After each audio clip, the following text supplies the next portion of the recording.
एक लड़की सड़क पर बेतहाशा दौड़े जा रही थी। तभी अचानक वो एक पत्थर से टकराकर गिर गई। वो उठने की कोशिश कर रही थी कि तभी कुछ लोगों ने आकर उसे चारों तरफ से घेर लिया।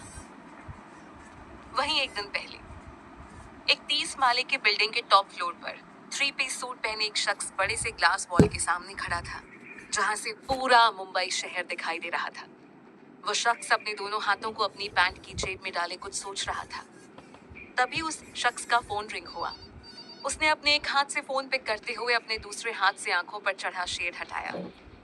जब उसने दूसरी तरफ की बातें सुनी, तो उसके हाथों की पकड़ फोन पर कस गई और तभी उसने अपनी रौबदार आवाज में फोन के दूसरी तरफ वाले आदमी से कहा, मुझे वो लड़की चाहिए। अगले 24 घंटे में वो लड़की मुझे मेरी आंखों के सामने चाहिए। उसकी आवाज में इतनी एरोगेंस थी कि फोन की दूसरी तरफ वाला आदमी उसकी आवाज सुनकर घबरा गया। फिर उसने अटकते हुए कहा, ओ, ओके ओके सर। उसके बोलने के अगले पल ही कॉल कट हो गई। कॉल कट होते ही उस आदमी ने अपने माथे पर आए पसीने को पोंछा और वहां खड़े सभी लोगों को देखते हुए कहा, हमें 24 घंटे में कैसे भी उस लड़की को ढूंढना है। सो हरी अप, जल्दी से अपने काम पे लग जाओ। उस आदमी की बात सुनकर सभी अलर्ट हो गए और अपने अपने इन्फॉर्मर को कॉल करने लगे। उधर वो शख्स अभी भी ग्लास वॉल के सामने खड़ा था। फिर उसने खुद से कहा, मैं तुम्हें ढूंढ निकालूंगा। तुम इस दुनिया के किसी भी कोने में क्यों ना छुपी हो, मैं तुम्हें ढूंढ निकालूंगा। वहीं दूसरी तरफ नेशनल मेडिकल कॉलेज में एक लड़की बार बार सुहानी का नाम लेते हुए कॉरिडोर में उसे ढूंढ रही थी। फिर उस लड़की ने वहां खड़े सभी लोगों से पूछा, रवि, तूने सुहानी को देखा क्या? नैना, तूने देखा? पायल, तूने देखा है क्या? तभी पायल ने उस लड़की की बात पर जल्दी से कहा, हाँ, अंशिका वो लैब में है। अंशिका पायल की बात पर स्माइल करते हुए बोली, थैंक यू यार। इतना बोलकर अंशिका लैब की तरफ चली गई।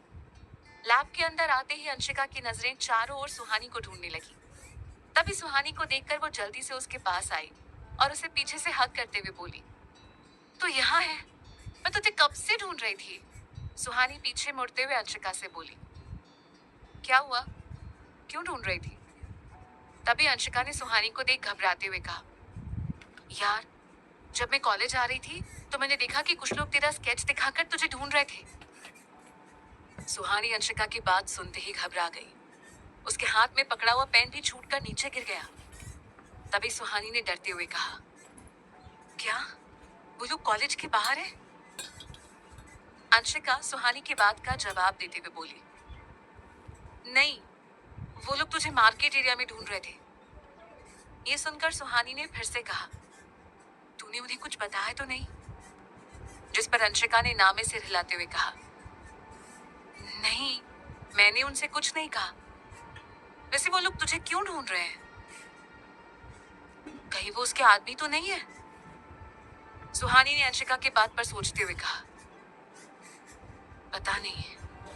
अंशिका भी सोचते हुए बोली, हाँ यार, वो लोग नहीं हो सकते। उन लोगों को तो तेरे बारे में सब पता है और उसने तो तेरे पीछे अपने गार्ड्स भी लगा रखे हैं।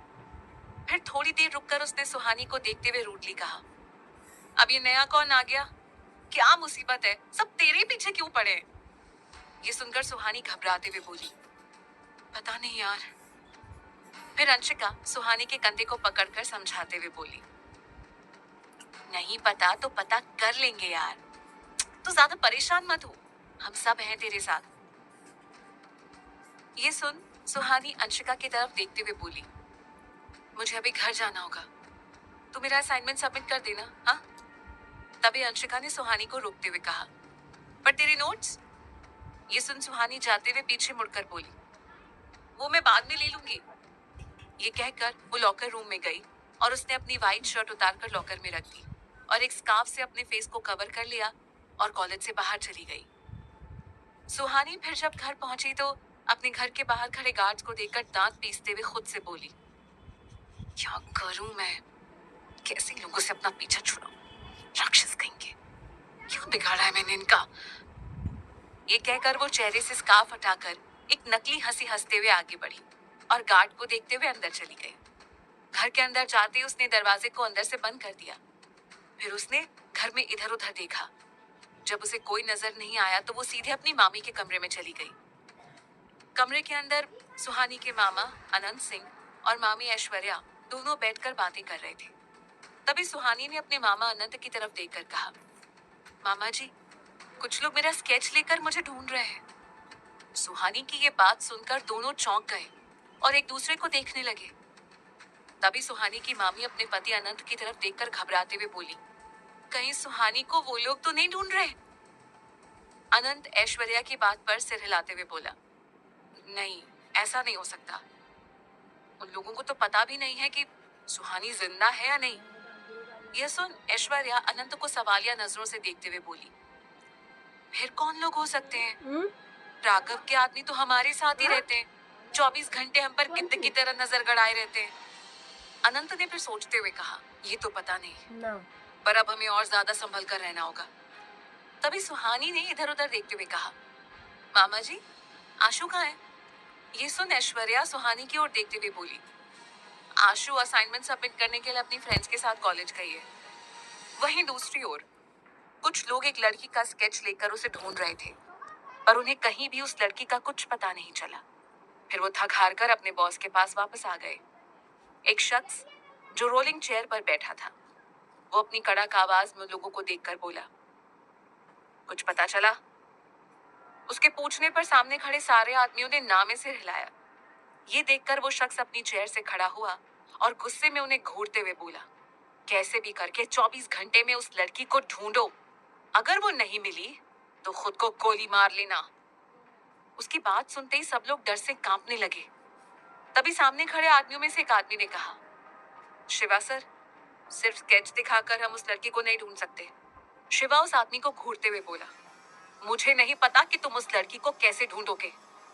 तुम्हें उस लड़की को ढूंढना ही होगा, वरना तुम्हें इतनी भयानक मौत मिलेगी जिसके बारे में तुम लोग सोच भी नहीं सकते। शिवा की बात सुनकर वो सभी डर गए और वापस से उस लड़की को ढूंढने चले गए। उनके जाने के बाद शिवा ने अपनी जेब से फोन निकाला और एक नंबर डायल करके फोन को कान पर रखते हुए दूसरी तरफ चला गया। वहीं उधर सुहानी के मामा अनंत किसी काम से बाहर आए थे। फिर वो एक शॉप पर गए और वहां से उन्होंने कुछ खरीदा। शॉप वाले ने उन्हें सामान के साथ बड़ी ही चालाकी से एक लिफाफा भी दे दिया। अनंत ने सबसे छुपाते हुए उस लिफाफे को अपनी जेब में रख लिया और वहां से चले गए। वो थोड़ी दूर चले ही थे कि तभी एक आदमी ने उन्हें एक स्केच दिखाकर पूछा, क्या आपने इस लड़की को देखा है? अनंत उस स्केच को देखकर घबरा गए और मन ही मन खुद से बोले, ये तो सुहानी का स्केच है। फिर उन्होंने अपने चेहरे पर आए भावों को छुपाते हुए ना में सिर हिला दिया और आगे बढ़ गए। फिर जब वह घर पहुंचे तो अपने घर के बाहर खड़े गार्ड को देखकर सोचते हुए खुद से बोले, आगे कुआं और पीछे खाई, ऊपर वाले ने तुम्हारे पास कोई रास्ता ही नहीं छोड़ा है। ये कहकर जब वो घर के अंदर आए तो उन्होंने देखा कि सुहानी और ऐश्वर्या किचन में थी, तो वहीं आशु सोफे पर बैठकर अपनी बुक्स पढ़ रही थी। फिर अनंत सभी को अपने कमरे में आने का बोलकर अपने कमरे में चले गए। कुछ ही मिनटों बाद सब अनंत के सामने खड़े थे। फिर अनंत ने सुहानी को देखते हुए कहा, मैं अभी मार्केट गया था, वहां एक नहीं काफी सारे आदमियों के हाथ में तुम्हारा स्केच था। उनमें से एक ने तो मुझे तुम्हारा स्केच दिखाकर तुम्हारे बारे में पूछा, उन्हें तो मैं चकमा दे आया। पर अब तुम्हारा यहाँ रहना ठीक नहीं है सुहानी, तुम्हें आज रात को ये घर छोड़कर जाना होगा। ये सुन ऐश्वर्या सुहानी की तरफ देखकर बोली, मेरी बच्ची अकेली कहाँ जाएगी? ऐश्वर्या की आवाज में मायूसी और घबराहट दोनों ही थी। तभी अनंत ऐश्वर्या की तरफ देखकर थोड़े गुस्से में बोले, तुम सोच भी कैसे सकती हो कि मैं सुहानी को अकेले छोड़ सकता हूँ? फिर अनंत ने सुहानी की तरफ देखते हुए आगे कहा, तुम यहाँ से पुणे जाओगी, वहाँ मेरा एक दोस्त है, वो तुम्हें लेने आ जाएगा। हम सब एक साथ नहीं जा सकते, बाहर राघव के आदमी पहरा दे रहे हैं, उनके रहते हम सभी यहाँ से एक साथ नहीं निकल सकते। सुहानी अपने मामा की बातों को अच्छे से समझ रही थी। फिर उसने उनकी तरफ देखकर कहा, ठीक है मामा जी, मैं तैयार हूँ। रात होते ही फिर सुहानी अपना सामान पैक करके जाने के लिए तैयार खड़ी थी। सुहानी को इस तरह भेजना ऐश्वर्या और अनंत के लिए मुश्किल था। आखिर ऐश्वर्या ने सुहानी को अपनी माँ की तरह बचपन से जो पाला था। लेकिन हालात की गंभीरता को समझते हुए अनंत और ऐश्वर्या ने यह फैसला लिया था। अनंत ने सुहानी को देखते हुए पूछा, बेटा, तुम्हें डर तो नहीं लग रहा है? उन्हें परेशान देखकर सुहानी ने कहा, नहीं मामा जी, मुझे डर नहीं लग रहा है। बस मुझे आप लोगों की चिंता हो रही है। तभी आशु सुहानी के गले लग गई और रोते हुए बोली, दीदी, आप अपना ख्याल रखना। सुहानी आशु से अलग हुई और उसके आंसू पोंछते हुए बोली, तू चिंता मत कर आशु, एक दिन मैं सब ठीक कर दूंगी। फिर हम सब खुशी खुशी एक साथ रहेंगे। फिर हमें किसी से भी भागने और छिपने की जरूरत नहीं होगी। तभी ऐश्वर्या आगे आकर दोनों को गले लगाते हुए बोली, एक दिन सब ठीक हो जाएगा मेरी बच्ची।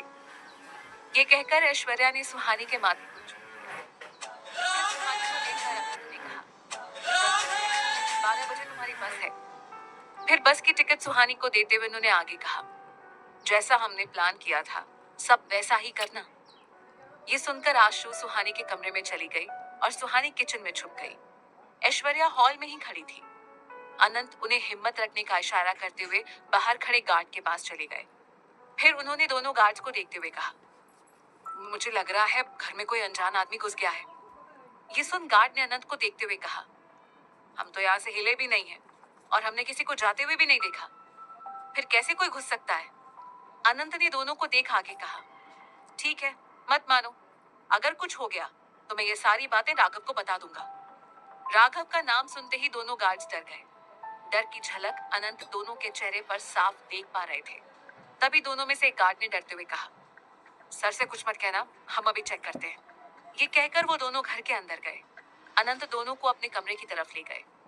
दोनों गार्ड्स के कमरे में जाते ही सुहानी किचन से बाहर आई और ऐश्वर्या को गले लगाकर बाहर निकल गई। वो पीछे देखे बिना ही सड़क पर दौड़े जा रही थी। उसकी पीठ पर एक छोटा सा बैग था। उसने अपना चेहरा स्कार्फ से कवर कर रखा था और बेतहाशा सड़क पर भागी जा रही थी। उसे कैसे भी करके 12 बजे से पहले बस स्टैंड पहुंचना था। क्या होगा आगे? क्या था सुहानी के अतीत का सच जो उसके घर वाले छुपाना चाहते थे? कौन था शिवा जिसके कहने पर वो सारे आदमी सुहानी का स्केच लेकर उसे ढूंढ रहे थे? राघव कौन था और क्यों उसके आदमियों ने सुहानी पर नजर रखी हुई थी? सुहानी इन सब के जंजाल से कैसे बच पाएगी? जानने के लिए सुनते रहिए पॉकेट एफएम।